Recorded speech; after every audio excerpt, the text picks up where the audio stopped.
Hello. And I want to thank you guys for checking out this Organized Chaos podcast. I want to also, if you like what you hear, be sure to like and subscribe because that really helps the channel out a lot. Thanks again, guys.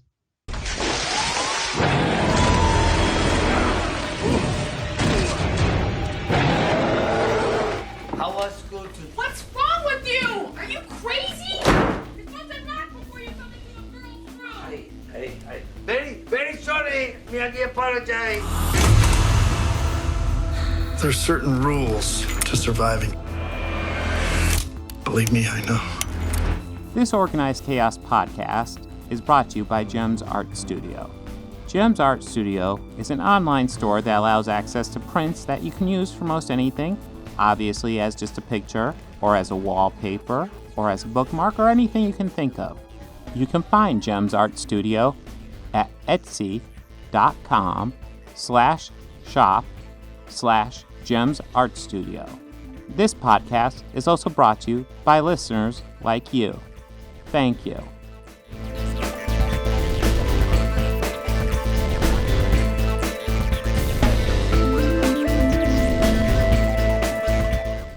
Hello, and welcome to another Organized Chaos podcast. Congratulations, you once again are listening to the greatest single podcast episode ever. We are outdoing ourselves from the past couple weeks. This is better. This is even better. That's magnificent. Joining me is Bobby Quarters. Hey, Bobby, how you doing? Hey, I'm doing all right, Bob. How are you? I'm still here, still working. But, you know, we had some fun stuff. Well, we had some fun stuff to watch in Karate Kid. Yeah, we did, actually. Oh, boy. a Ironside of a surprise, if you will. Yeah. We'll get to it. I don't think we've discussed anything about our thoughts on Karate Kid or even Boba Fett yet. But yeah, this episode, we're talking about episodes 2 through 5 of Boba Fett. And then we're going to talk about the next Karate Kid, a movie I don't think either of us have watched before. I've definitely seen clips of it, but the next Karate Kid. Yeah, the next. Yeah, I don't think I've. Yeah, I was mistaken. I had never seen that one because I thought there was some Machio cameo in it, but I was wrong. I have not seen this one. Well, we'll get to it, but it seems like it's set up, but they don't do it. You know. It totally is set up. Like when he's like going to meet friend. Oh, yeah. Okay. Yeah, a friend. We got you. Oh, so we have to go to Okinawa to meet your friend. I misunderstood. Mm-hmm. Yeah. No, they didn't go to Okinawa, did they? No, I don't think so. I think they just went to another part of California. Yeah. Or wherever they were. Fuck, I don't know. Yeah, because it was 2 weeks. Yeah. Yeah. But then we did the hazardous trek to the theater, and we'll go ahead and talk about when we get to it, and watched Scream 5, yes. Or as it's better known as just Scream. 5 Cream? Yeah, 5 Cream. Well, that's what I've been hearing, and I think that's actually hilarious. Well, last time we had Scream, so this time we can get 5 Cream. I mean, yeah. Well, we'll talk to it when we get to Ghostface. Yeah, but we got Boba Fett to talk about. Yes, we do. Yeah, so his backpack's got jets. So yeah, there's essentially we got 3 episodes, and I feel like we get 2 episodes that is set up and it's decent, and then 1 episode that completely threw me for a loop. Kind of felt like another Star Wars series. I don't know which one. Yeah, I can't really put my finger on it, but yeah. I mean, the backstory building that they had done with 1 and 2, I really dug all that. Yeah. I really enjoyed that. With 3, 4, and 5. Yeah, 3 and 4 was kind of more of the same, but they kind of started, I noticed, had a very familiar formula to it. Like, it would either go to segments of just current Boba, or I guess modern Boba, armor, full mob boss, mafioso, or Tanyo, and then like go through elements of that point in time, and then go back to right after we left him after the Sand People massacre and all that, and then the biker gang. And then episode 5 comes along. Yeah. Well, yeah, I don't want to get straight into episode 5 yet, because... Yeah, I don't either, but just like, yeah, I know what you mean. That one really threw me for a loop. Yeah. It kind of made me... I had to kind of refresh on, 3 and 4 as to like, okay, I know that was more mafios, like mob building, which I'm digging all that, but I feel like right when it starts to get really good, it like just will cut to the different point in time. Well, and not necessarily pick right back up at that point in time when they go back there. I feel like, is it right beginning of the 3 where the Wookiee attacks Boba? Yeah. And it's the Wookiee sent by the Jabba twins. Huts. Yeah, Huts. Yeah, that'd probably be more accurate. Jabba twins. The Slug twins. Yeah. I think they're a couple, or I don't know if they're a couple or cousins or both. I don't know. I don't know. They're a little gross. And I mean that poor man is still holding up, that team of men. They deserve to just drop. I mean, is that their current job? Like, do they have a point where they the Huts are staying? Because I can't imagine that they're just traveling all through Tatooine like that whole mirage of people. They do travel a lot more than I'd expect them to. I mean, yeah, and I mean also the resiliency of them. I gotta commend them for that. Those guys have got to be built, man. I don't think they need to go to the gym. I mean, no, they never miss leg day. But I believe it's the third one where he gets the Rancor in the third one, right? Yeah, they give it to him as a gift. Which, I mean, I'm super suspicious. I mean, obviously, Danny Trejo is the Rancor master. Obviously, I'm not suspicious of Danny Trejo. Yeah, he always plays a good guy. He never is somebody you're suspicious about. He's never nefarious at all. No, Boba wants him to teach him how to ride this Rancor, and the Rancor doesn't print on Boba in theory. I'm not gonna lie. My first reaction to that line is like, "You could ride them?" Yeah. No, it sounds really cool. Yeah, that does, but in theory. But yeah. Actually, it seems like they might have been a mount you could get in Star Wars Galaxies back in the day. I think they might have. Yeah. It's been a think while. That would it'd be the same as like trying to ride any other beast in Star Wars. I mean, they had tauntauns, but I mean, I think that they're more kind of like horse cows, or maybe goats. Yeah, or something. And Boba definitely seems taken with the Rancor. That being said, I don't trust it. I'm waiting for this to drop because this is obvious. They aren't just giving this to him out of the goodness of their heart. Well, I don't know. I mean, I think about it in the sense of how I watch crime movie, or not crime, but mafia movies and everything. All right. If they're trying to, let's say they're all right, what they basically were, from what I remember, is they were trying to step in on Boba's turf or Jabba's old claim, saying that's their territory. They have the right to open up their own, business and do their own crime or organized crime syndicate there, if you will. And if they feel that if this territory and that, what was it, the government there was their biggest threat? It's the mayor. I'm pretty sure they bring the mayor. Yeah, and if they go he's in bed with some bad people that we want nothing to do with. I mean, if the Hutts are as notorious of gangsters as they've always been portrayed as, the whole crime family of the Hutts. Yeah. I mean, if the Hutts are backing off, that might be a message, or that might be what they're trying to go for, I think. Maybe. Maybe. I mean, that's how I've always interpreted the Hutts, as, gangsters. Oh, yeah, very much so. Yeah, absolutely. Gangsters. Yeah. It is what it is. Well, I mean, they have the money to have, an assassin Wookiee. Yeah. That Wookiee is rough, man. Yeah. I mean, they stab the well, I guess they don't stab the shit out of him, but they stab him quite a bit in that initial fight, and it still takes a while to subdue him. And I mean, he took a licking, definitely. Yeah.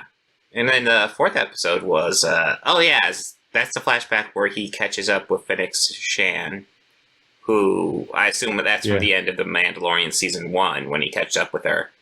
And she becomes cybernetic, and he does that to save her life. Yeah. a lot more cybernetic than I would have guessed. It's like her whole midsection. Yeah. I was kind of happy we had that little... Oh! Mm-hmm. So that's how. Yeah, filling in the gaps there. Not this series ever calls back to Mandalorian. Ever. But, I feel like episode 5 felt like it was the end of the setup. Or episode 4, like I'm sorry. A scene that I literally thought was just going to be the opening only. Mm-hmm.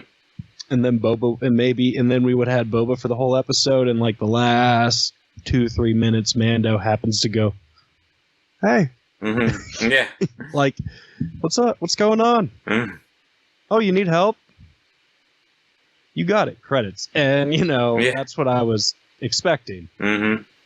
No, we got a whole Mando episode. No. Yeah. I couldn't help but think the whole time, like, okay, can we get back to Boba? Yeah, no, I thought it was interesting because we see the silhouette of Mandalorian armor. And I was like, wow, that posture kind of looks like Mando. But, it's Boba Fett, so it's Boba Fett. And then he walks out, and it's fucking Mando. And well, my first thought was like, hey, I kind of recognize. Oh, I know who that's. Wait, I know who that is. Yeah. And like I was watching with the wife. She's like, Boba, and I went, no, he has a staff. That's Mando. Mm-hmm. And sure enough, I was like, yep, the staff right there. Yeah, this was an interesting episode. Yeah, I was not. This felt like just like a little like. Just essentially a Mando episode in the middle of this series. It did. With like a nice Mandalorian intermission. Yeah. I mean, or / season 3 teaser. I mean. Yeah. Kind of felt like a season 3 premiere of Mando right here, stealthily put in the middle of Boba Fett. I mean, were they really listening to the fans bitch that much that Grogu isn't in it? I don't know. Well, Grogu still isn't in it. No, he wasn't. He's referenced. He was mentioned. Yeah. He was mentioned. I mean, that's a lot better than...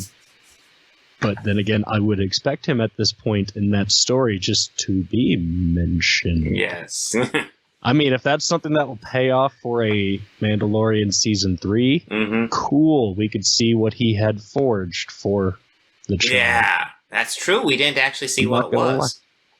I'm curious. Yes, I am. Yeah. I honestly think it's some sort of thing for a saber. It could be. Shit, that'd be cool. And I have a question. So far I'm like 2 for 3. Yeah. As of this week, Bob, I'm 2 Yeah, you're doing pretty good. So I mean, I'm gonna say that now, and how we're 2 for 3 is we'll get to that. Yeah. The big part of this episode was him getting his new ship, which I'm definitely surprised that wasn't a Mandalorian episode. Yeah, I'm not gonna lie. One scene, part of this, I really, really enjoyed, and I mean, this is just I kind of had my fanboy moment about this. The BB-8 or BD-8 droid from Fallen Order, was down there, and I was like, oh hey, I recognize that model. And then when she said the name, I was like, oh, is that the same one? Yeah. Oh, what's up, little dude? And my wife just was like looking at me weird. And I was like, no, from that Star Wars Jedi game. That's the droid. That droid followed me around that whole game. And she's like, oh. It's like, I mean, okay. And then she saw it walk around. She's like, okay, that's really cute. And I went, oh, just wait. It gets cuter. It could hop up on your shoulder. But I did like that. That was a nice little touch. If it wasn't the same, I don't know if it's confirmed or not or whatever, but I thought that was really cool. Nah. But I mean, that's also the actress Amy Serkis, right? Or Sedaris. Sedaris, right? I believe, yes. Sedaris, yeah. Not Andy Serkis was Gollum. Andy Serkis, oh my god. Sedaris was Jerry Blank, yeah. But I enjoyed that role of that when she was in The Mandalorian. I loved her in that role, and I was happy to see that return of the character. And kind of like the Mando stuff was cool, but I would have just kind of wanted it to be its own thing. You know what I mean? Yeah. I'm not gonna lie. I really like the episode, so I don't know if I can really complain too much. It doesn't feel like it belongs in the series, but it's good. It was great. Yeah. It's just I mean, okay. But did somebody mix up a premiere? You weren't the only one that had a little fanboy video game flashback during that scene, because one of my favorite games on N64, Naboo Starfighter. Okay. Oh, it was nice to see that ship get rebuilt. I saw that. No, I saw that ship, and I was like, I know that bomb. Yeah, I was like, oh, I recognize it. And then she was like, it's an N1. It's like, oh, yes. The second Battlefront game, the one where it was, it had like the option of playing as heroes and villains. It was on like PlayStation 2. Mm-hmm. The original Battlefront 2 games. I think it was made by THQ. But there was like a few of the space battles for Naboo, and if you played in the Clone Wars, that was, you could fly as those bad boys. Man, they are so maneuverable. It's ridiculous. I mean, I hated the space missions or like the space levels. They weren't my favorites to play, but I mean, there was a few of the ships. Like if I had to, I go, okay, I'll play as these guys because I could play as them. I mean, it was that, but mostly it was from the Galactic Civil War. If I could have either an X-Wing or an A-Wing, I'm set. Yeah. Yeah, I'm not going to lie. If I had to pick a Star Wars ship, I'd probably just go for X-Wing, just because X-Wing. X-Wing. But X-Wing, Naboo Starfighter would A-Wing. probably be consideration for me. It depends on on the lore. Yeah, like, true. Yeah, what era are we talking about? Because the good thing is if it's like either, new... Like New Order, or no, not New Order. That's right, the Rebellion. They're fighting against New Order. New Order. It's a Blue Monday, boys. This is our base, the Blue Monday. Oh my God. It's a planet killer. Man, since Commander Curtis left, things have been dark. But bright too. All right, let's get back to I was about to say, can Mando resist? We need a segue into it. I don't know. Mando, maybe. I don't know. This was a great episode, but it did like the tease lead, like ender, or I guess cliffhanger ending that I would have expected at like season 2 season ending, or season finale. Yeah, exactly. Something that would lead us into Boba, and it's like, okay, but maybe this was part of that timeline, and maybe Mando did something to help him get his armor back. Because I'm so curious how he got his armor back. That's the one plot. No, we see that in season 2, don't we? No, not Mando. I'm talking Boba. Yeah, I'm talking about Boba too in season 2. The one guy had it at the town at the beginning of season 2, and then Mando brings it to Boba when they meet up. I mean, it's been a while since season 2, but I'm pretty sure it's something like that. Because that's right. No, that's right. That's right. Yeah, he was that fake sheriff. Yes. And at first you're like, he's a Mandalorian. Then he takes off his helmet. It's like, nope. Nope. You're just some pretty boy playing dress up. Yep, that's exactly it. And he didn't hide it. Yep. That's right. I completely forgot about that. Yeah. No, I believe right now Boba Fett, that between Boba Fett and Mandalorian season 2, which it's been a while since I've seen it. I liked it, but it's been a while. I believe we're totally caught up with how Boba Fett got to where he is now. One thing I definitely want. Well, I think maybe to where, like the current timeline in the story, like to where he went to go visit the mayor and had that sit down meeting, and the mayor's boy executed a hunter or a assassin just right there in the chambers. I mean, there's still the point of him. I don't know this whole. Well, we saw him get his ship, so I don't know. Yeah, we saw the return of Slave One. That was. No, it's Fire Spray Gunship. The name has changed, and now every fan in the universe is upset about it, and I don't care. Oh, wait, why did he change the name?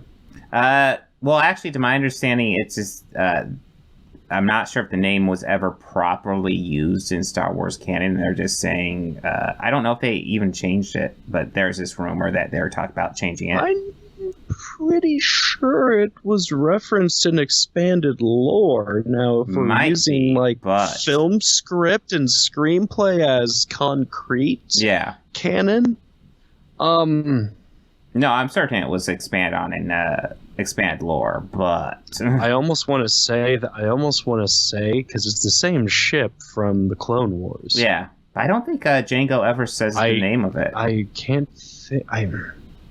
I almost think he does. Does he? I want to say he refers to it as you could load it on my ship, Slave 1. Maybe. That or being maybe said, it's seen on a screen or something. I don't know. But I don't know. We might have to go back to the Clone Wars. Oh God! Hey, I'm don't not worry. ready for we that. Can watch it with we could watch it with the new guys, and it's Jar Jar as the Sith Lord. Oh yes, now we know that. I guess we don't know. George was like, "Yes, why not?" Sure. just it's like, why is your hand out, sir? I'm waiting for my check. Yeah, that's George Lucas at this point. Although he got his check, and it was a big one. Although he does behind the scenes. He's not stuff. like Carpenter. He's not like Carpenter. It actually does remind me. I did end up seeing some behind the scenes stuff that I thought was interesting. So, Boba Fett, the armor, was actually designed to be a new class of stormtrooper. And it was supposed to be like the upgrade stormtrooper. But it was the dark trooper, the heavy trooper. Yeah, but it was too expensive to make more of them. Like the one suit was just way too expensive. So George said, let's make it a bounty hunter then. We have this one suit, bounty hunter. It's like, that's interesting. That's cool. Yeah. You see, that's the stuff that I would love to hear from him. Mm-hmm. Or, maybe he just wrote more books. Well, that was in the on Disney Plus. It's like a 20-minute thing I ended up watching after catching up with Boba Fett. I want to say it was like Boba Fett under the helmet or something like that. It's something like that. Yeah, I've seen that. I haven't watched it yet. I've been curious. It's just 20 minutes, and it's kind of interesting. It talks about Boba Fett's first appearance was actually in this parade. George Lucas did a Star Wars parade in like his hometown, and he had authentic suits from the movies in it. And Darth Vader and Boba Fett walked next to each other, and everybody was like, "Who the fuck is that?" And that was the first introduction to people of Boba Fett. That's awesome. Yeah. But that's awesome. I do like I feel like this series is getting a lot of grief, except for episode 5, which I'm largely hearing universal praise for. If you're complaining because it's a lot of setup, I get it. I'm kind of there with you. I think it's interesting, but it's a lot of setup to see where it's going. But I also see people complaining that they're changing the character of Boba Fett too much. And the way I would address that is, who is the character of Boba Fett? Because this is not really a character that's really been established exactly who he is in canon. And everything that has established him in canon has been rendered non-canon. Yeah. So they're making the character. Mm-hmm. So, I mean, like Spider-Man, I just think everybody should just, put their expectations just on hold and just let these storytellers do their job. Absolutely. I know people are complaining, he's not a bounty hunter. He would never give it up. How do you know? How do you know? How do you know? Yeah. He ain't fucking Commander Kirk, We don't know his no-win scenario. And it's not like he's giving up. It's like he's going for an upgrade. And every answer that I would have for it is based off of, literature or comics that are no longer canon. Yeah. So I have no way of answering that. If it was based off the Boba I know from the old canon, that validates every single complaint I've ever heard about Boba Fett. It does, and I'm not saying they're wrong, but all that's not canon anymore. Yeah, and And I think that was, I mean, I still think it was a bad choice. But this is an example of where, okay, this could work, but let's see what you're doing with it, you know. Don't fuck this character up. Now, yeah, I do think it'd be nice, because there were good ideas in Expand Universe. I would like them if they borrowed more from it. I do getting rid of it, though, because it's a lot of baggage. It is. But, yeah. I was not against Mara Jade, I'll be honest. I mean, I think Shadows of the Empire is some great unexplored territory. Yeah. Canon. I think Shadows of the Empire bugged me like a lot of the Star Wars books, where it was so good, and then just, it's like they run out of ideas for like the last 10 pages and just kind of... And... hope everything just worked out. Yeah. Like, what? Sword of Jedi. Yeah, Dash Rendar, this big character that helps us through this big adventure, and he's so important to us. Oh my god, we love this guy. Oh, he's dead. Let's never mention him again. Yeah, he just kind of... Well, I mean, he died in sacrifice in a way. Yeah. It's so quick. I mean, that was boom, he's dead. That was a letdown playing that game. Oh god. You see, I haven't played the game. I read the book, and I was just like, "Oh, come on, really?" I read the comics too. Mm-hmm. I played the game and read the comics. Yeah. What was really nice is like one year for Christmas, I got a hit like these like 2 verse packs. Mm-hmm. Like it was Star Wars toys, but like you could put them as dueling, and it was Darth Vader and the Prince Zakul, or the bad green alien dude from that series. Okay. Or Zandu, I think. I am probably mispronouncing it. If I'm getting it wrong, I'm sure somebody would correct me. Correct him in the comments. And yes. Be sure to like and subscribe. Yes. And the other one was Boba and IG-88. Ooh, nice. And both comics, like the first one was a comic of like Vader and the evil prince, them coming to term or meeting in battle and having a battle, all while like Dash is searching for Boba and trying to save Han. Mm-hmm. In the background. And the other one is Boba trying to escape, get away, you know, from Bespin and get to Jabba. And he's being tracked by IG-88, and it's them having a battle in space. However, it's like you get the 2 toys of like each bounty hunter, right? Mm-hmm. But the comic, it's clearly all a space battle. Yeah. Sure. Hey, I mean, soon enough, I don't know, when the wife and I move out of here, I'll be able to get like my old bucket of old Star Wars toys from my parents' house and have them set up. I just don't have room now. Yeah. I have such plans for them. Yeah. Oh shit! You know, speaking of Star Wars toys, I dug this out because I just remembered I have it. But this is my old Boba Fett, and check out that signature on it. I would love to get Temuera Morrison's signature on this now. That's cool. Yeah. That is cool. I have that one, but I foolishly opened mine. Mm-hmm. But mine doesn't have an autograph on it. Yeah. I mean, I also had that year Kenner, the Slave One, the ship. Yeah. I have that one. Mm-hmm. And that also came with a little Han and Carbonite, as well as a Boba. Mm-hmm. So, like, with that and the other ones, like, I have, like, 3 Boba Fetts. Oh, wow. I thought this was, like, the special edition series. This is from 95, so it'd be a couple years before the special edition, so... It would be, yeah. So just whatever series they're running at that point. The THX re-release, where they made Luke Skywalker super buff, like Terminator. That's right. They gave Luke a 6-pack. It does seem familiar. I might have a toy like that where he's just buff as fuck. I have one of him on Tatooine where he's looking shredded in that gi. And then, like, you know, you just see these 2 pec muscles. Yeah. Oh, right here. Nice shirt, by the way. Really great. Oh, thank you. Yes, 2 great pec muscles right here. And then, like, you know, one from him on Dagobah where he looks malnourished.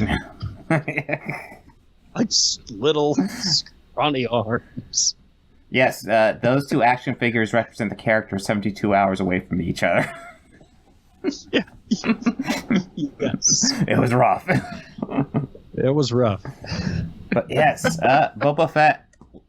I'm essentially, I'm liking the main Boba Fett stuff. Even the Mandalorian stuff, I know this was exposition heavy, but it's Mandalorian. Oh, yeah. And it was just such a surprise to get that. It was. It absolutely. Oh yeah, was. is he not a Mandalorian anymore? Because they kind of kicked him out when he said he didn't have the helmet. I'm sure they'll address it later, but yeah. Well, I mean, he did remove it, but it wasn't in front of a living thing. Oh no, he in season 2 he actually removed it in front of living things. He did go undercover. That's right. Mm-hmm. Because if he goes undercover, the easiest way to disguise himself is to take off his helmet. Yeah, I was more thinking of the droid. Yeah, the droid was the end of season 1, where it's like, are we gonna actually see Pedro Pascal? There he is. Hey, yeah, I know that actor. I know. Hey. But yeah, speaking of actors in movies, is that the best segue ever? That was pretty nice. This movie has actors as well. Oh yeah, it does, surprisingly. Oh boy, it's oh man, what in the made for TV hell? So this movie stars Academy Award nominee Pat Morita and Academy Award winner Hilary Swank. Not yet.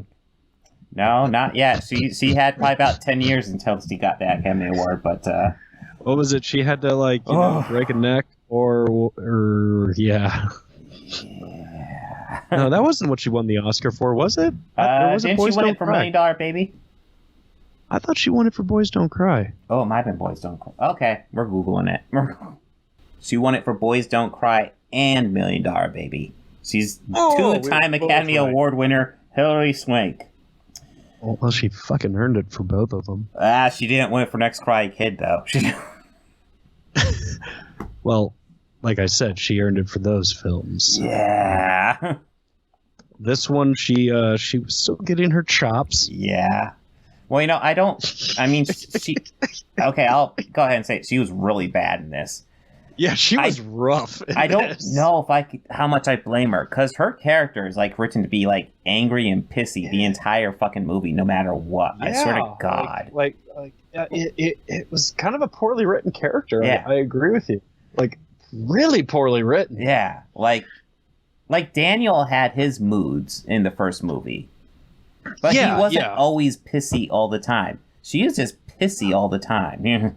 No, she truly was. The one thing I kind of thought was, I guess, I mean, I was kind of more of just wow, really? Mm-hmm. When he, later in the movie, where are we just going to kind of scatter talk, or do we want to We can scatter talk, I don't care. Okay. Later in the film, when Miyagi got her a dress, for some reason, this man is buying a child a dress. Yes, he is, yeah. I mean, when he gave it to her, I was just well, Marilyn Monroe's here at the party. Oh, yeah. But why is she wearing that dress to a school function? No. Her school seems a little too uptight for this. They already have their own SS. Yeah. Again, is it necessary for that high school to have an SS division? I know. I was just no, they don't have a football team. They have a little Nazi party in there. It's what the fuck are these guys? This ROTC shit is way out of control. Yeah. Fuck, man. I mean, we get Michael Ironside in this as the new John Kreese. I mean, honestly, a treat, because he's fucking Michael Ironside. Yeah. And right then I was I watched this really late Saturday night. Mm-hmm. Really late, so I was kind of part of I had tried to go to sleep a few hours earlier, and it was I had been awake or awake in bed. It's all right, I'll watch a movie. That'll put me to sleep. No, I got it way into it, and by the point Michael Ironside was at his most Michael Ironside about halfway through the movie. Yeah. I was going to text you, and it was oh no, it is 3 a.m. I have not texted him a Michael Ironside joke this late. I forget what it was, but I just know I was incredibly delirious. Yeah. And out of it. Well, I think you probably enjoyed the villains here more than I did, because I mean, I'm a big Starship Trooper fan. Oh, well, I really love him in that movie. Well, yeah, he's great in Starship Troopers. He's great in Total Recall. Oh my god. Everything he's in. He's definitely one of those character actors that it's a treat every time that you see his name in the credits. You're like, all right. Yes. Well, that's the thing. Yes. Here, I don't really feel like he does a whole lot. I mean, he's there and he's bad, but it's not nearly as... I just think that they kept him really agitated. Yeah, maybe that's it. And just like, all right, Michael, just act naturally. What? It's just... Well, I really like how you channeled the villain there. What are you talking about? I was just getting my coffee. Man, I really believe you were beating really, really angry at those kids. Kept messing up the take. I was just following the director's orders. Oh God, yeah, this one was rough. Oh yeah, no, this was a little rough. Like, I kind of wish Michael Ironside channeled some Terry Silver in this. A little bit. I would have loved just over the top evil Michael Ironside here. I'm not gonna lie. There was a point when I was really hoping Miyagi would just beat the shit out of the little Hitler youth there. Yeah. Or Mussolini's children, I guess. Mm-hmm. Oh yeah. Since we're talking about this little Nazi party SS group in this high school, which is weird that they fucking have that, and apparently they're known for that, and that's yeah. What the fuck? This is really all we're talking more in the context of the film, The Karate Kid. Yeah. But no, wait, no, this movie here. Yes, you got it. This movie here. Thank you. This one here. Yeah. Let's see. Would I get that wrong? I got wrong. It's that one. Okay. This one here. Yep. Yes. Now we're not talking about it or promoting that in any fucking way. Oh my god. They're evil, wrong, terrible, and it's just. I don't know. They never really established what that whole thing was. All I know is they looked like they were dressed to invade Burbank. Yeah, neo-Nazi group. That's what it was. It's fucked up. It just what? Why? Bro, you guys need to chill. However, we do need to bring up. Doesn't have a big role, but Hilary Swank is not the only actor who was in this before they were famous. Walter Goggins is one of the bullies, which was I saw him and I was like, I know that face. Who the fuck is that? And I Googled, I'm like, oh my god, it's Walton Goggins. Holy shit. When I first saw him, I called him by the name that his character name from the Righteous Gemstones. Yeah. Oh, Brother Billy. Yeah. Oh my god. I was like, oh hey, that's that guy. Fuck yeah. And I love this guy. It's worth noting, even Miyagi feels underserved in this, because I feel Miyagi has lots of sayings and expressions throughout the other movie, but I feel like that's all he does in this movie. Every time you talk to him, he has some sort of fucking story that doesn't directly relate, but kind of relates, and there's some moral to it, and he can't talk like a normal human being at all. And I have to say, for Hilary Swank being the next Karate Kid, she does very little to no karateing the whole movie. No, yeah. Well, she does that training where she has to jump from one rock to the other, which is outrageously dangerous training technique. Well, if she misses and splatters her head on a rock. I just saw that ending horribly. How big is that gap between those two? And you want this child to coordinate a jump like that? Yeah. How about starting it on the ground? Yeah, exactly. And then on a park bench to the ground. Let's build our way up there. But the bullies do go after her a little bit, and honestly, the way the main bully talks, it gets a little rapey. Oh yeah, the whole talking like I'm gonna take you to the dock. Yes. What the fuck did you just say? The fuck did he just say? Yeah. But at the end, the focus wasn't even her. The focus was the love interest, and she had to interject in that, which and do something. Why? Yeah, she had to ask Miyagi so she could fight the main bully, and then Ironside and Miyagi kind of fought. Yeah, sort of. He just kind of more dodged. Yeah. He dodged. Mm-hmm. I mean, I think even Pat Morita looked bored at this. Yes. Well, I was like a few shots of him, like, yeah, I'm right there with you, Pat. well, like, I don't know why they didn't get him a stunt double for the fight scenes after the first one. Because the first one, he had a stunt double, which is part of why those fight scenes look better. The fight scenes, okay. That first one that featured him, mm-hmm. Oh my God, that was some horrid editing. Mm-hmm. Oh my God, I almost stopped right there. Oh God, there's some awful editing throughout this movie. There's some awful editing in this. Oh. Like when the car comes after and she jumps on the hood. What the fuck was that? Jesus Christ. You just moved into the shot. Yeah. You did that in post. What the no. Yeah. No, I am not believing that at all.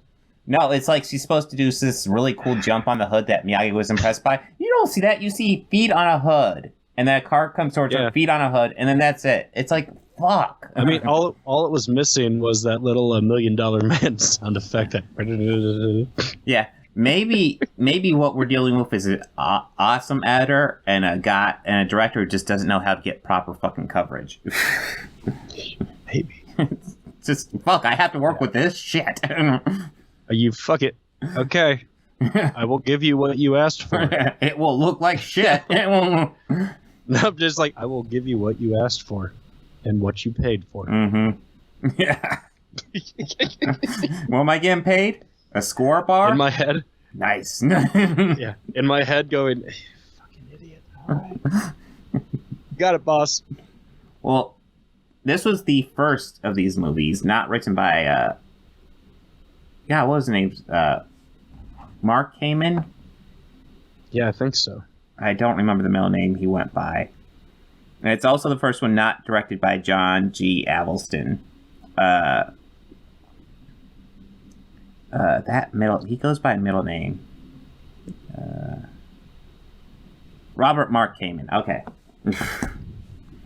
But yeah, he wrote the first three. These guys had nothing to do with this one. And man, there's a quality difference. Oh God, yeah. What in the made-for-TV hell? Oh yeah. Just the very opening of the movie, where it's like that military procedure, and we start out with the essentially that music. And I understand we're at this ceremony, but are we really going to start a Karate Kid movie with that music? It's jarring. Yeah. It doesn't feel right. It doesn't feel like a Karate Kid movie. But the music throughout here, like the original music, is quite fucking bad. Yeah. Like, there's occasional points where you can tell they're borrowing from the Bill Conti score from the first three. And that's where it worked. Totally. But yeah. No, I did enjoy it the times that when they were at the monastery. Yeah. They had the more like Asian or Japanese like instruments being played, but they were playing the original Karate Kid theme. Yeah. It was with traditional instruments. That I was like, okay, now this is actually cool. Yeah. That's cool. But also those instruments, like I had said during the first one where I got sucked into Kodos and listening to those instruments and everything. So, I mean, I enjoyed that aspect of it, just the score in that part of the movie. Because it kind of made me think, this part of the movie's actually not that bad. Yeah. Well, the whole monk thing at the monastery. Okay, Miyagi, in the middle of the movie, she gets suspended for 2 weeks. So Miyagi's like, all right, we're going to go visit a friend. And I think he even says a friend. A friend. Yeah, and it's really like implied, okay, yeah, that's gotta be Daniel. Who else in this universe is there that will be a friend for them to go visit? Yeah. And instead they go to a monastery and visit some monks, and it's like... Nah. Okay. He's just going to meet his bros. Yeah. His boys. This is Miyagi's crew. Now, I do want to say the monastery stuff is probably has some of my... I stress to say this, probably some of the preferred parts of the movie. The more enjoyable parts of this feature. I'm not saying it's good. No. But... fucking far from it.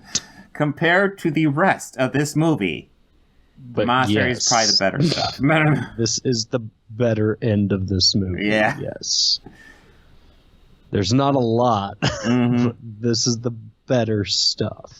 Watching this movie and comparing it to Karate Kid 3, I felt like Karate Kid 3, you get the heroes have this boring story, and then the villains are in this movie that's so bad it's good. It just bounced between that. Yeah, the villains made Karate Kid 3 better. Yeah, absolutely. And this feels like that kind of something similar, but we're going to cut those villains out of that.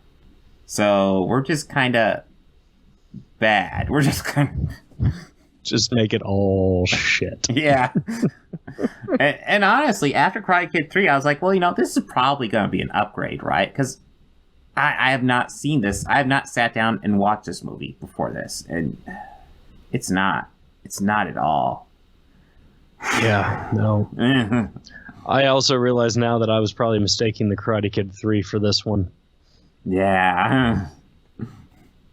Because I had not seen this one either. And... oh, it was bad. Yeah. Well, this is the one that's canon with the series now. It is, and that's fine. Yeah. I don't know if they'll ever get Hilary Swank to appear on Cobra Kai. I guess... Doubt it. I doubt it, but I guess I haven't seen her in a whole lot of movies, so maybe if she's bored and wants an easy mortgage payment. Yeah, I mean, Ali Sheedy did season 1 of The Boys, and I hadn't seen Ali Sheedy in anything in a long No, that was Elizabeth Shue. I'm thinking Elizabeth Shue. That's yeah, right. yeah, I'm thinking of Hilary Swank. Elizabeth Shue was already in Cobra Kai, actually. Yeah, she was. Yeah, so No, was that? I thought was that Elizabeth Shue that's in The Boys? yes. I thought it was Ali Sheedy. No. What am I thinking Ali Sheedy's in? It does seem familiar. Ali Breakfast Club. Sheedy was in some... Well, yeah, but she was in something Breakfast more Club. recently, too. I want to say. Yeah, and it was something that it was like, oh. It was like, oh, Ali Sheedy. Nice. Mm. Fuck yeah, Ali Sheedy. She was in X-Men Apocalypse. Okay. No, I'm not seeing too much too current. Who was she in X-Men Apocalypse? She was the teacher at the beginning that was teaching Scott. That's the briefest role ever. Mm. It's a glorified cameo. Okay. Yeah, I'm not seeing a whole lot, so maybe I'm mistaking her for someone else from the Brat Pack. Okay, yeah. But yes, next Karate Kid. Sure. Yeah, sure, okay. I mean, I guess Cobra Kai is borrowed from elements from all the Karate Kid movies yet, really, but this one, so sure. Yeah, time will tell with that one. Yeah. And part of me was almost like, this has got to be okay, because you know what? Pat Morita's always good in these movies, and you know what? I will say he gives it his all, but man, I don't think the writers understand Miyagi in this. It's like, yeah, he just tells stories all the time. No. I don't think the writers understood the subject material at all. No.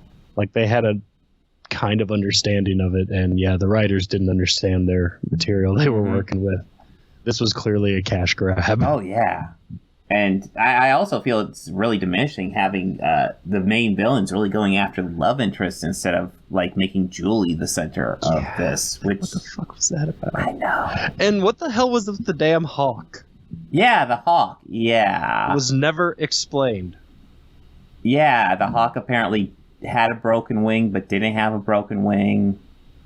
And then it flew away but didn't want to fly away, so they made it fly away. Yeah. If you love something, let it go. If it comes back, and you just gotta let it go. Mm-hmm. All right. So I think the Hawk storyline was to teach the moral: if you love somebody, set them free, which was, of course, a term made famous from the song by Disturbed.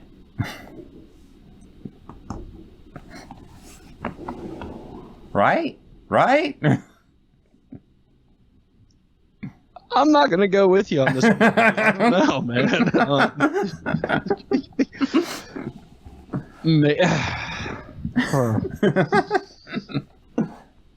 No. I don't think anybody else made that song, so it's definitely a Disturbed song. No. Well, no. I'm almost as confident to say no, just as I'm as sure of it as sure that Fred Durst of Limp Bizkit wrote the immortal classic Behind Blue Eyes. Definitely. Oh my god, I was shocked that he wrote that song. And I can't believe I sold that with such conviction. Me being as much of a Who fan as I am. Oh my god. No, fucking Pete Townsend wrote that fucking song. What? I think that's like a common phrase. Oh, I'm like sure. One of those yeah. like things that have been passed down, you know. Oh, I'm absolutely sure, but yeah.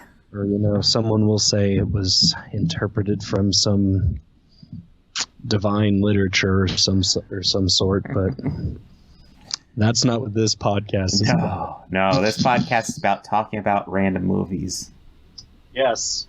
But, any final thoughts on Karate Kid before we go on to another thing that has actors in it?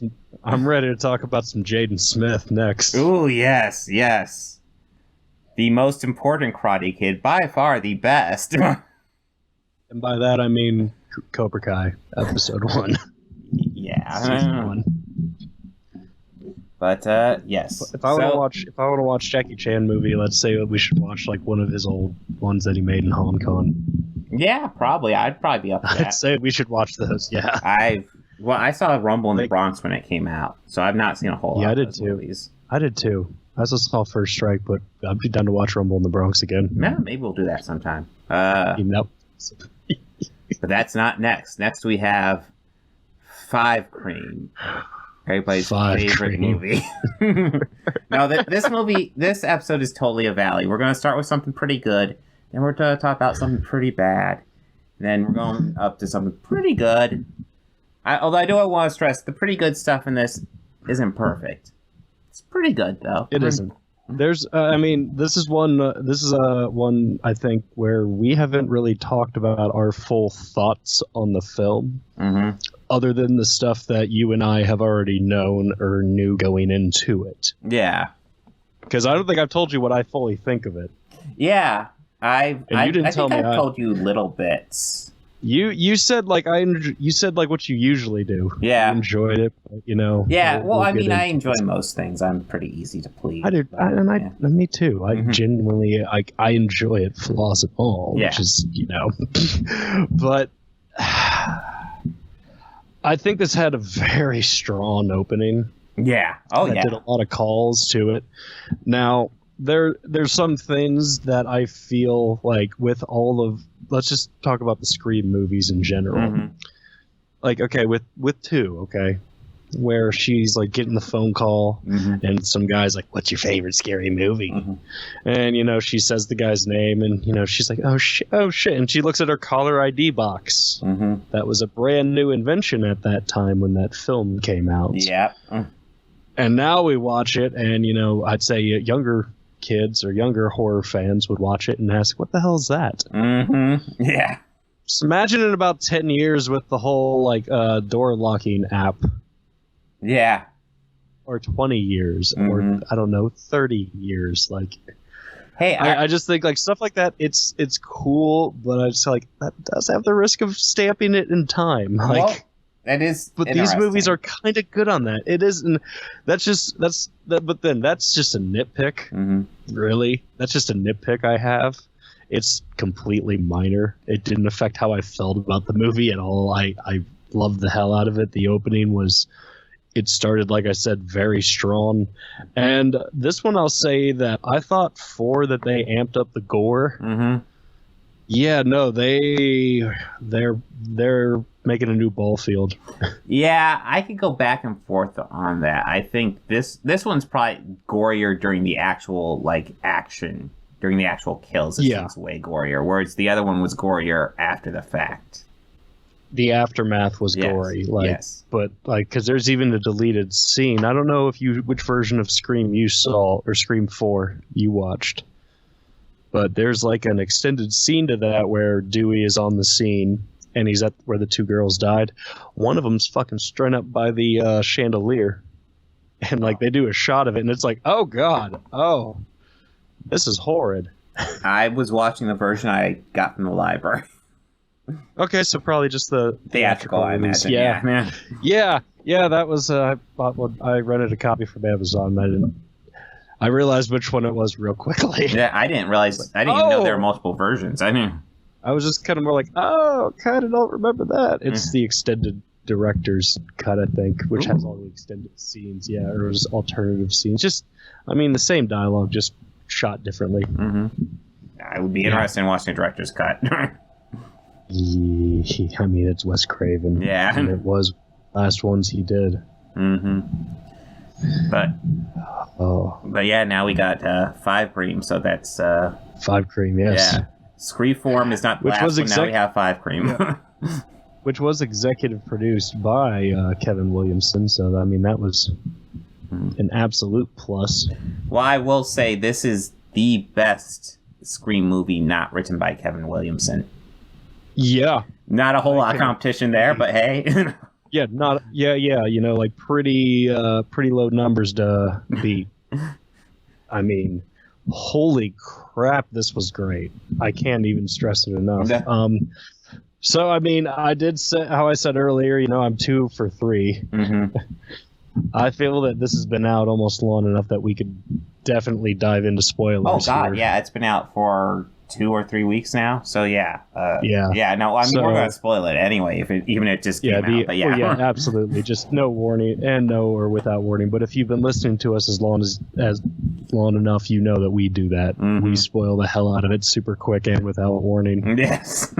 Boom. But I guess this is now the preemptive one. I was not expecting Tobey Maguire and Andrew Garfield in this. I was not expecting them to be the killers at all. Yeah. And Sydney to be the puppet master. Oh my God! Holy shit! And then that Jar Jar really, cameo. Sydney was Dewey. Sydney has really been Dewey this whole time. Oh my God! What a twist! What a twist! No, actually, the killers were Jack, Sam, the main character's boyfriend. They kind of played it safe, I think, that pick, but I also. He was one of the killers I did see coming. Yeah, no. I think we were talking about it when we watched the trailer, or for when we wrapped up Scream 4. We talked about it on here after. And I'd said, like, well, I mean, I have a feeling that they'll just probably play it safe and make it a boyfriend. Well, I just remember just seeing Huey. I mean, I'm going to call him Huey because that's what I know him from the Huey. boys. It's Jack Yeah, Wade. Huey. But yeah, just seeing Huey on the poster and going, oh, he's kind of a that's Jack Quaid. He's kind of famous. He's probably a killer. He's wrong. They'll probably make him the killer. Yeah. And I thought the actress who with the pink hair was going to be the killer too. Because I kind of thought, like, well, they're known for their red herrings. Are they going to make it that obvious? Yeah. Because, I mean, after Jill. Yeah. I mean, I like Kevin and all, but again, family member? Yeah. I mean, Kev, is this what you really wanted to do with 3? Because if this is what you really wanted to do with 3, I'm all for it. Like, that's great. And if it was supposed to be a sibling like that, I'm all for it. But okay. Yeah. But they didn't do the but they didn't go that route. Well, they sort of did it, but the link to the past was Sam, our main girl. Yes. She is the biological daughter of Billy Loomis. Which I definitely am a little muddled on that timeline. So this had to be before he was with Sydney. Or maybe while. Yeah. Maybe in the motives. Maybe, you know, like after he got his PG-13 relationship. So that means, you know, because by that point, if those kids, Hicks, all right, Deputy Hicks, or Sheriff Hicks in this episode, all right, she was about, you know, she went to school with Sydney, and at that point, her kids are like that age, or at least around that age. So I mean, it's plausible because they never really established the age difference between Tara and Sam. I have a fun trivia question for you. Maybe I'm wrong, but I'm pretty sure I know the answer to this. How many legacy actors returned to their characters in this movie? I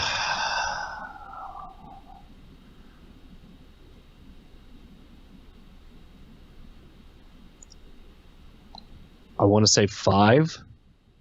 5 was my initial thought, but I'm 99% sure it's actually I know it's at least 6. Because Randy's sister, number 1. Yes. Before we forget her. Yeah. Deputy Hicks, the trio. And Billy. Yeah. Mm-hmm. Oh, all right. Yeah. All right. Yeah. He's dead, but yes. Okay.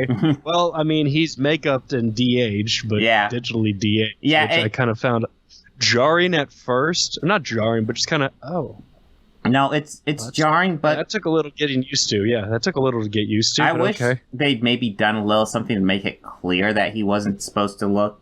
Like, he's definitely not there. He's just a fantasy in Sam's head. Yeah. But I wish, rather than make him look as real as they did something to... Just kind of make it clear that he's not really there. Maybe put a mist around him or something. But yeah. Yeah, so, but he's in the clothes that he was wearing when he died? Yeah, definitely. And he's not aged at all.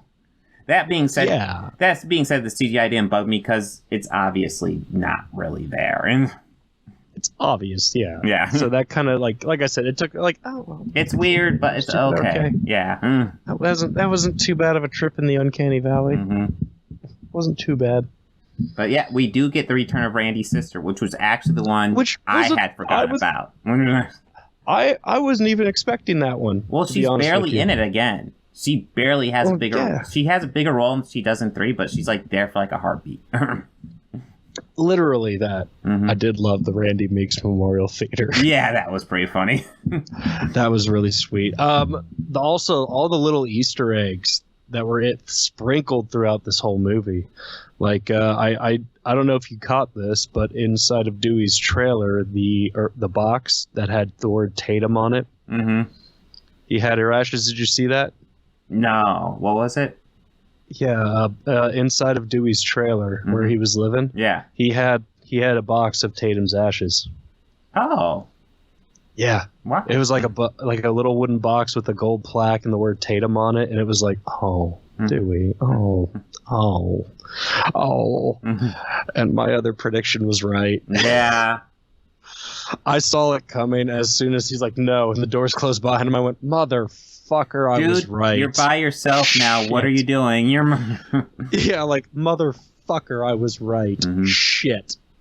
Well, all right, let's get it over with. Let's get this over with. I know it's coming. Well, that scene... And I hate it. I didn't hate it. No, they actually did a good job with it. They did. But yeah. I mean, I have some questions at this. Because, the other killer, we didn't even reveal that yet. The other killer is Amber. Yeah. Amber being the girl in the red, I believe, on the poster.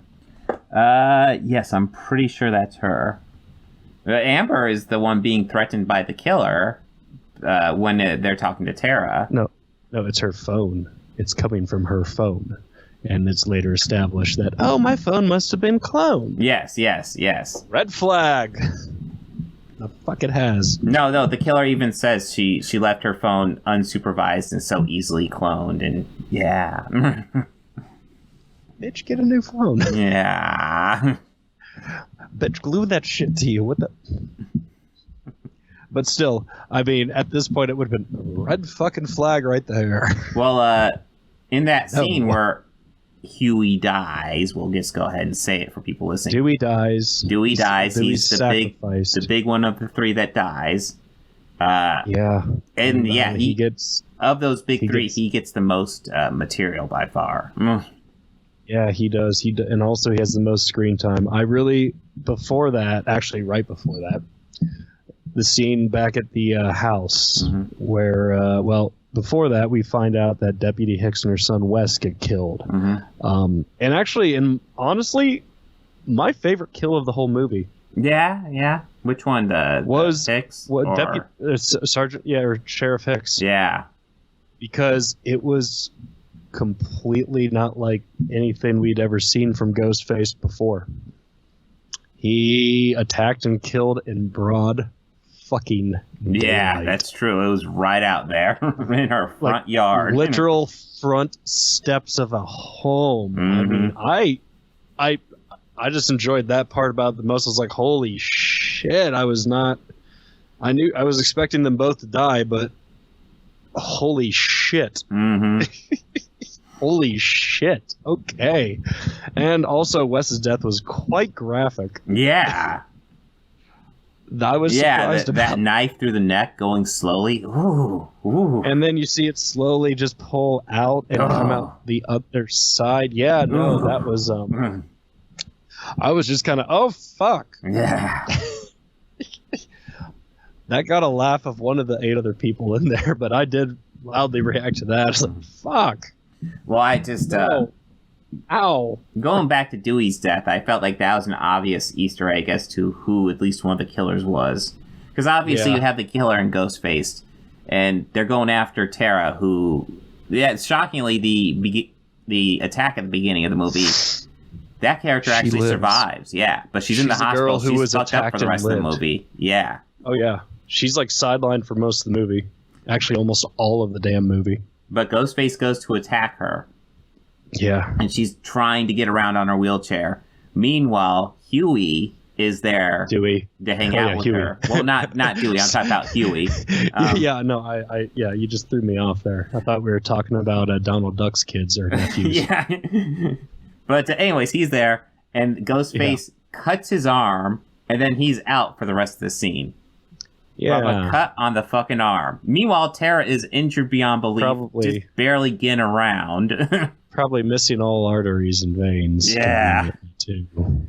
Yeah. It was just like, I'm sure he's not a killer after that. I'm sure. Or how about when Sam is just in the other room and Ghostface is there? Yeah. Like, I get it. Red herrings is Scream's bread and butter. Oh, yeah. But this one was, I was like, okay. I kind of went in knowing a few things prior to this film. One spoiler prior to me watching it, and it was Judy and her kid. Okay. So I kind of was like, I heard that, I was like, I kind of saw that one coming. Yeah. Somebody had mentioned it offhand at work. Well, if they're gonna kill just a right legacy after character, Judy's the easiest one by like a mile. It is, but I also knew, and I was like, because they said, I just saw Scream 5. Like, oh, cool, don't tell me about it. I want nothing. Oh, all right, I won't tell you that. That blonde cop from 4 dies. I didn't even know she was in it, fucker.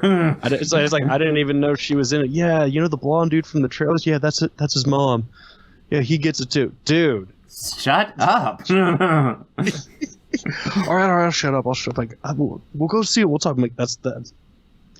Get the fuck. No, I remember sitting in the theater and she pops up. It's like, oh yeah, she's the weird cop, isn't she? She's the weird cop. Yeah, I mean, I did notice right before he died, the sign on the fridge, lemon squares are in the fridge. I was like, I wonder if your lemon squares still taste like shit. We're even forgetting the guy Vince that they saw at the bar. Yes. Who gets iced. Yeah. Who is apparently related to Stu Macher. And that is the only connection that Stu Macher has to this entire film, other than the final act. I was about ready to say that. Taking place. Yeah. Other than taking place at his former residence. Mm-hmm. That and the house are the only things that Stu Macher is ever verbally referenced. However, the entire movie shadows or just hints at Stu the entire time. Yeah. With no payoff for that whatsoever. Yeah, I was kind of wondering about Not even that. an end credit scene with him in like prison or whatever. Mm-hmm. Like, I'm trying to remember. Like, he gets like a TV on him, doesn't he? yeah. So like that won't be too hard to ride around.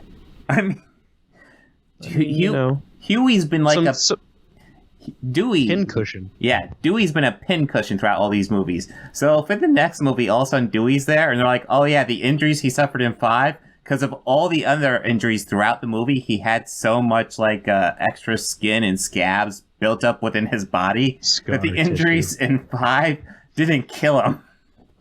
It's like, made Jesus. him stronger. It just made him stronger. Yes.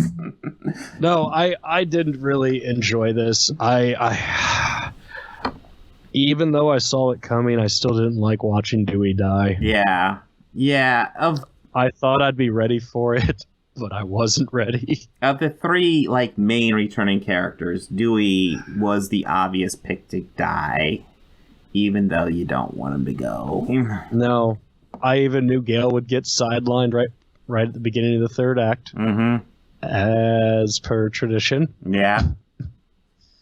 And the reveal, though, I did enjoy the reveal by Amber. Oh yeah. She's like, just shut the fuck up. I know you're not the killer.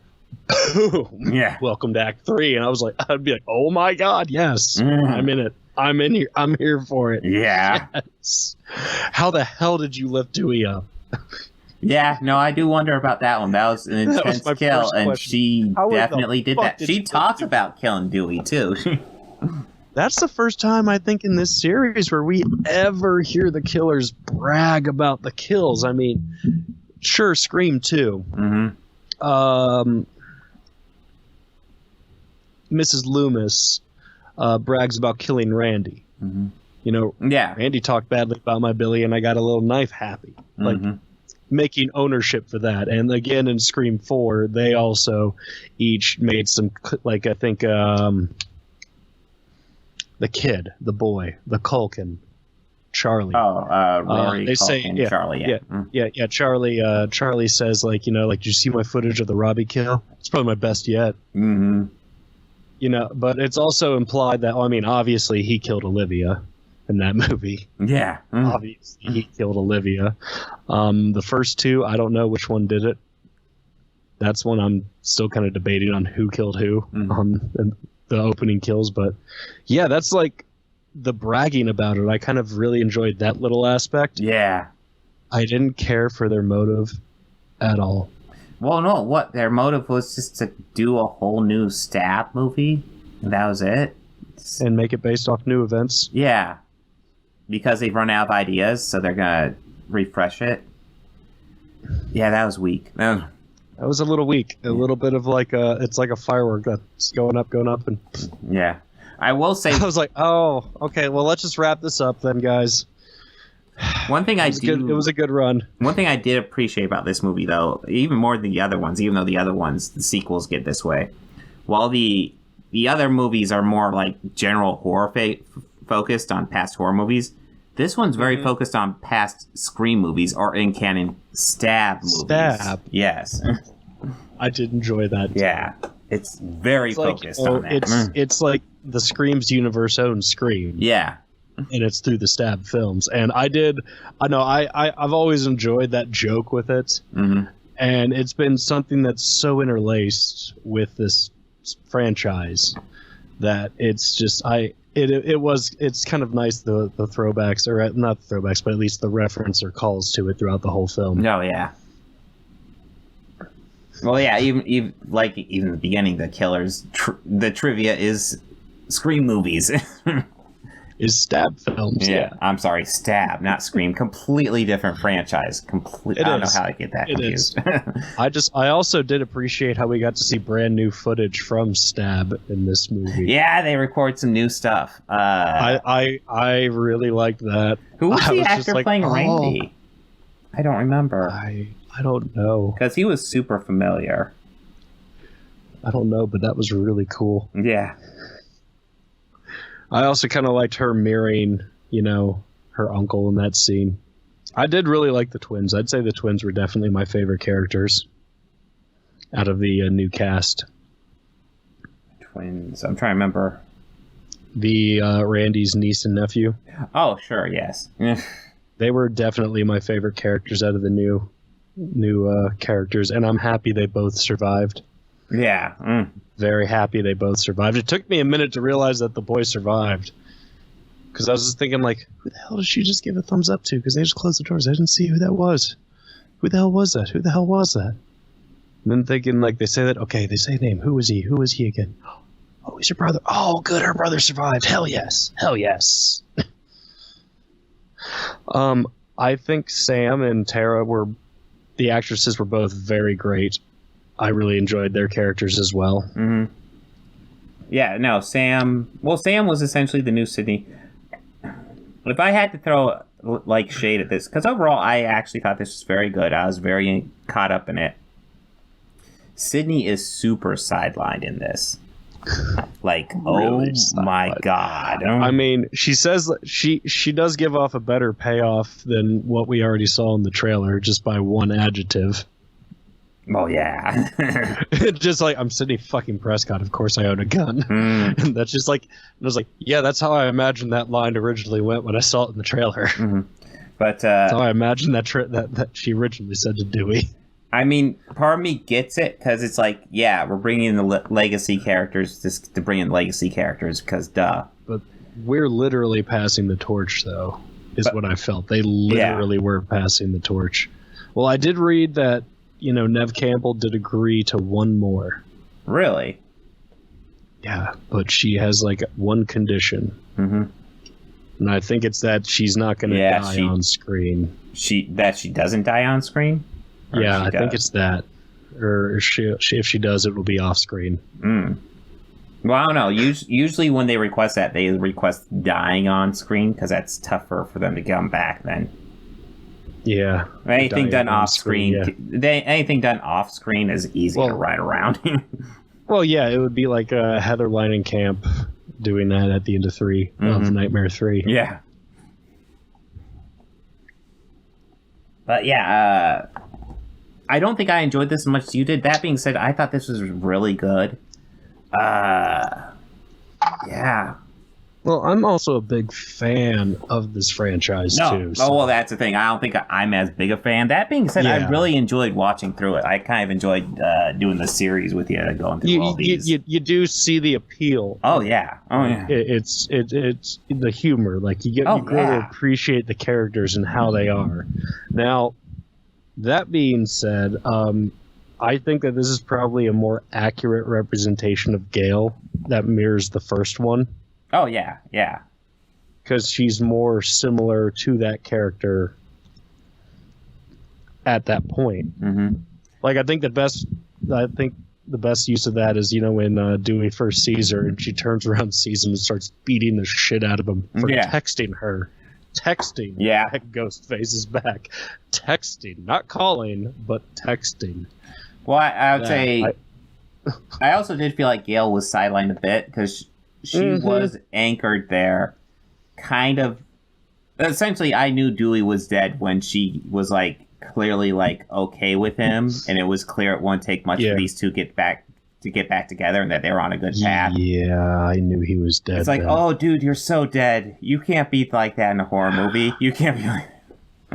Oh, you can't reconcile with your ex-wife in a horror movie, Dewey. It's not gonna happen. It's like. But you know that, and you know what's coming, and you know what you have to do. I do like because you dying will motivate Sydney to come here. Yeah, I do like how Dewey calls out the killer like almost immediately in the first meeting. And I even thought like when he said it, I was like, oh, it's not always the boyfriend. Don't you remember too? Yeah, no, he just always was like.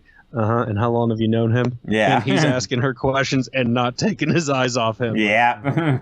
Yeah. If I were you, he'd be my number one suspect. Mm-hmm. Like, he does call both of them out, too. Yeah. And that, I thought it was weird that Amber and Huey, now you got me doing it. Yeah. Went on several tits and tats back and forth, calling each other out. So under the presumption of that whole group, these two had never met each other before. Mm-hmm. But they already got a good rapport. Yes, they do. Yeah. Like, it was a little obvious. Mm-hmm. Like, a little too obvious in this one. And now, is it maybe that they had to spell it out for the audience? Well, I think it's worth pointing out that this has got to be to the movie's credit. It was really well done because so much of this was actually fairly predictable. It really was. But how they reveal it's kind of cool. Not so much Huey, but how they reveal Amber is nice, jarring thing there. Headshot. Yeah. Oh. You're not the killer. I am. Bang. fuck. Yeah. And I was like, oh, well, there went my prediction. Yeah. Well, I was half right. I kind of almost wanted... I thought at that point you had already seen the movie. Mm-hmm. I wanted to have my phone out, or just... I wish I had my phone out to record that part and just be like, with the message, well, I was half right. My other prediction just got her brain splattered all over the wall. Yeah, that wasn't it, but... Oh, but I was half right. Yeah. Also, at the beginning, I don't know if I had mentioned this. I think it's just because I was a fan of The Boys that I recognized the bumbly nature of, I guess, Huey's speech patterns. And in that opening call, I heard that, and I was like, hey, that kind of sounds like Jack Quaid. He's... Opening scene. I just kind of recognized the speech patterns of Ghostface as Jack Quaid, and I was like, oh. Oh, I think I need to rewatch that beginning, because I didn't even notice that. But I was going to say, that's a credit to Roger Jackson, then, if he mimicked his speech patterns. That's awesome. He did. Like the bumbly, and like that. Yeah, I might have missed it, because I came in the middle of that. I think it was early on, but yeah. It happens right after the first phone call, after she first speaks to Ghostface. Mm-hmm. Yeah, and I think it was implied in this, but never really fully explained. But I believe Amber and Tara were girlfriends. Oh. But it's never really implied or like said. But I think it's like implied or never fully stated or explored. I remember reading information like about the cast when it first came out. Like all the stuff that they released through Entertainment Weekly, all the first looks and everything. And I remember reading it somewhere there, but never really seeing fleshed out on film. Also, I kind of thought like they were laying the red herrings hard right off the beginning when the purple-haired girl, I want to say her name is Liv, but I'm not sure. I want to say Liv, like Olivia, but no, Liv would be the type of name they'd go with in these franchise. Yeah, but like when she first said, "No, I'll go to the hospital later. I got something to do," and she just hangs out there while that her creepy ex is stalking her from Instagram and a few miles away. Yeah. I even thought in the theater, like, well, that's a stupid choice. Even for these type of movies, that's a stupid choice. Yeah. This early? My God, what is this, sleepaway camp? Yeah. I wish it was. Well, I mean, I did like the commentary about, like, the horror genre currently, as Scream always does. Oh, yeah. And, you know, with the last one, they talked about reboots, because reboots were happening a lot in the early 20s. Now the trend is obviously the legacy thing, or the requel. Revivals. Whatever. Or, yeah, whatever they... I hate to admit it, but I did like requel. Requel? Oh, yeah, yeah. I did like it, but I also hated it. Yeah. And I hated myself for kind of liking it, but it's true. It is a very common thread, and with the horror genre today. Like, I actually today I saw a trailer for the new Texas Chainsaw Massacre, which is a legacy sequel to the original, which features the final girl from that coming back to the franchise. Oh my God! To help a new generation of children out. But I did like getting back to what I was saying. Sorry. Yeah, like the meta commentary on the current state of horror. It's something that Scream is, like I'd said, always has done. I really did enjoy like that aspect of it, and I felt that kind of helped, bridge that gap to like the original movies. Yeah, definitely. In a good sense, and also kind of in a bad, because sometimes I feel this genre has a habit of being too meta for its own good. What? Scream franchise has never been meta, though. Ever. You're right. Yeah. You're right. Listen, Stab is its own thing, okay? Movies are allowed to exist in other movies that have nothing to do with the movie we're currently watching. I just put my brain back together from the whole, like, Stab 6 and Stab 7 and, like, that whole debacle. I was a mess. Yeah. Come on, that was the best opening to a movie ever. I mean, I did like that double psych out. I kind of loved it. It's still my favorite opening out of the movie so far. Of the franchise, yeah, that might be it. I mean, this was good, but yeah, one is still like one is the classic. it's still the best one. Mm-hmm. This one is definitely this one's a contender very for good number one. Yeah.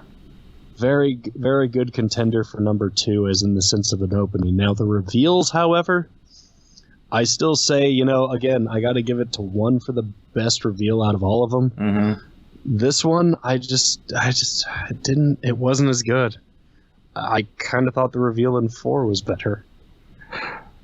I mean, it's still better than the reveal in 3. Yeah, the reveal in 3, Jesus. 3, what the...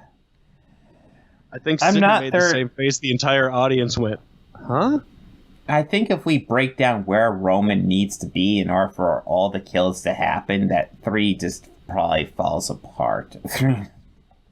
Yeah, because he has to time out when he needs to be a dead body and when he needs to be out killing people like perfectly for all of this to sync up. But yeah, 3's fine. It's definitely the worst. I don't even. It definitely is the worst. That's a competition at this point. I'm glad they've never ever brought back the voice box. It just makes you sound like anybody, because that was pretty lazy and overused already in one movie. Oh God, yeah, that was. I mean, but that voice box was a part of this, even Kevin's original screenplay. Really? Yeah. I mean, there's this new box set that I think came out right before the release of this that has all 4 of them with like special editions of all of them. So, I mean, that would be something that would be interesting. It was always advertised as the definitive Scream Collector's Collection. But I mean, yeah, you release this just as the new movie comes out. Yeah. I'm going to wait a year. Yes, exactly. Well, I believe it's guaranteed to be missing 1 movie, right? Yeah. But yes, this was good. This was very good. So our theater experiences. Oh, yes, were rather interesting. Experiences. It was me and probably 6 other people. But I went to a matinee, like a 3:45 showing on a Friday afternoon. But still very empty. I was smart this time. I ordered tickets and concessions ahead of time. So I literally just walked in, let them scanned my phone, and I got my stuff and went to my seat. I sat in my traditional seat, as I always do when I'm able to pick my own seat. Nice. I sit in H8. Hate. Well, I mean, if I'm gonna hate the movie, if I'm gonna hate it, I might as well just already be prepared to. But I didn't hate this. No. Not like let there be more carnage. God. Well, I don't even know if I would hate that one. That one's dumb. It was just. It's a bad movie. I mean, there's no doubt. Hate's strong for it, but it's bad. It was wild. It was different. It was a nice sequel. It was a nice sequel to a. The first one was better. If you think of it as a romantic comedy, it's kind of hilarious. With Eddie and Venom. Yeah. Oh God. Yeah. Interest. And then Karin just gets in the way. I can't remember so many of the trailers that were attached to this one, but Well, the only one I really remember seeing was the Jackass one, and also being the only one laughing at it. Well, I totally missed the trailers because I was scheduled to go see it at 5, and I knew it would be tight. Well, I was concerned it'd be tight because I was thinking there'd only be a half-hour window, but things opened up and it was actually a 55-minute window. So I was like, oh God, we'll get there early. We'll get our seats, concessions. We're fine. Yeah, get settled. Now, unfortunately, this was the same time when we were starting to get hit by snow in Ohio. Getting a little snow blizzard, getting pretty wide out. So it took, I think the total trip was at least an hour. God. So we were walking in and we heard Ghostface talking to Tara. So, yeah, we were just rolling in. That being said, there were only 3 other people in the theater with us. This was 5 o'clock on a Friday.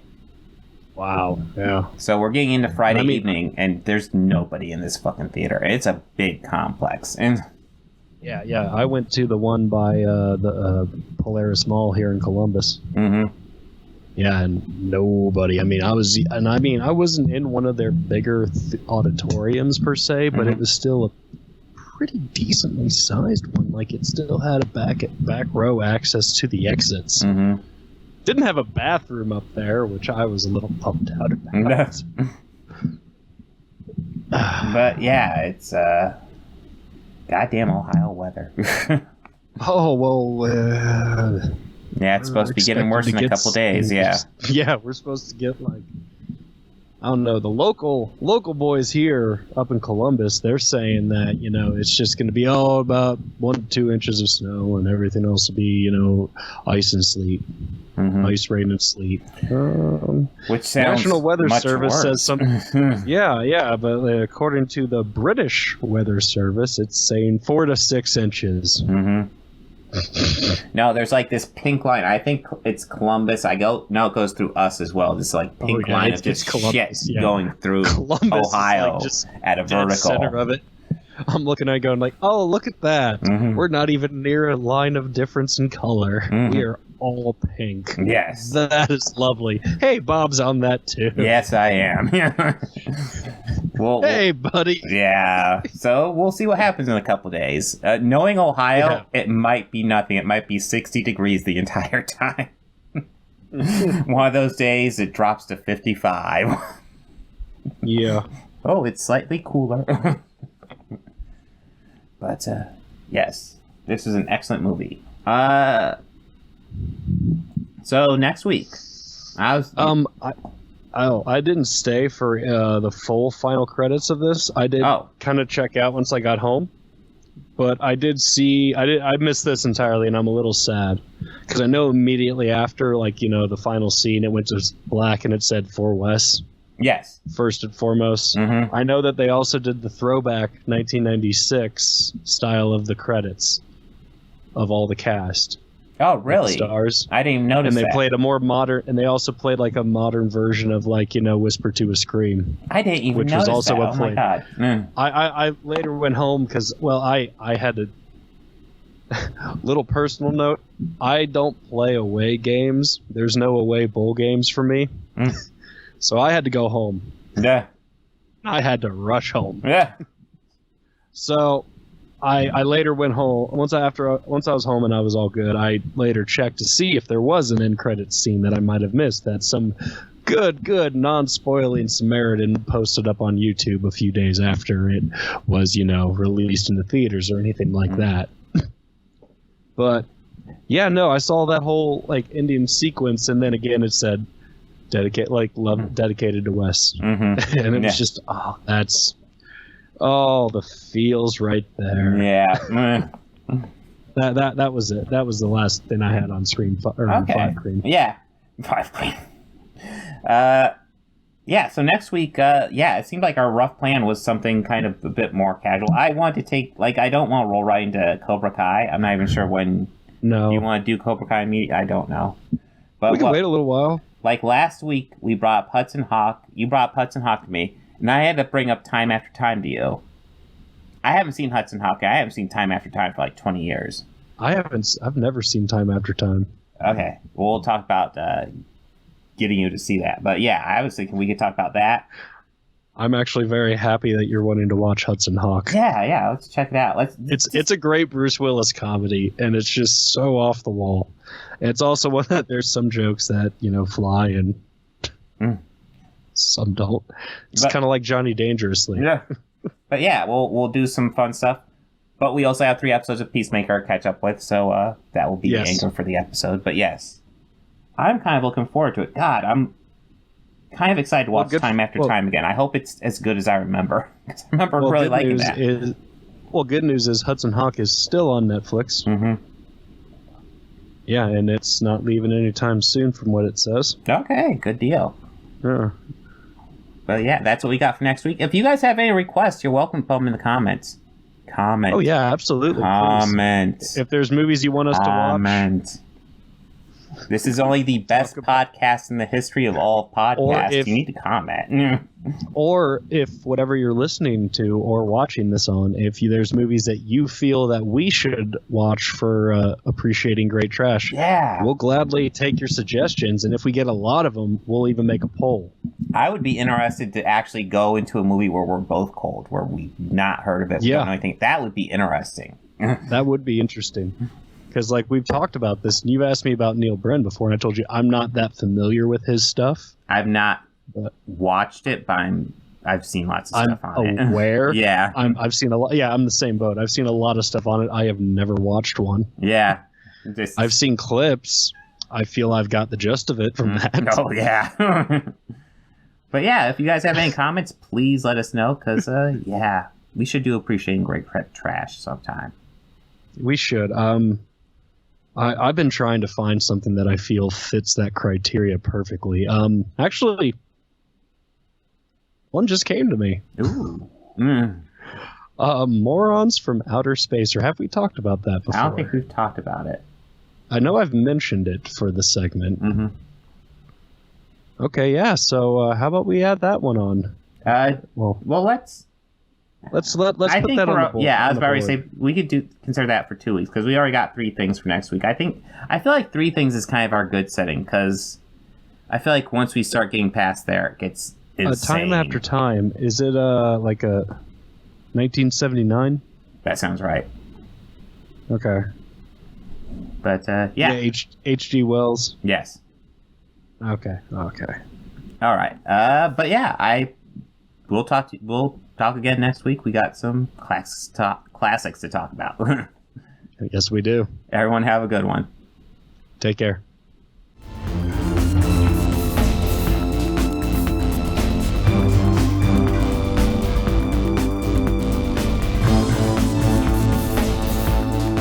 I want to go ahead and add some audio credits at the end here.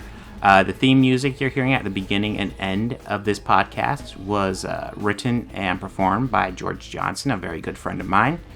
And my current Patreons are Fel Martins, David Lara, and Lindsay Pankhurst. If you'd like to become a patron, go ahead and follow the link down below. Anything you can provide would be incredibly helpful to this channel. We're barely limping by right now. I'd love to make this my full-time job, but I'm miles away from that right now. So any help you could provide, just $1 a month would be amazing. You know you want to.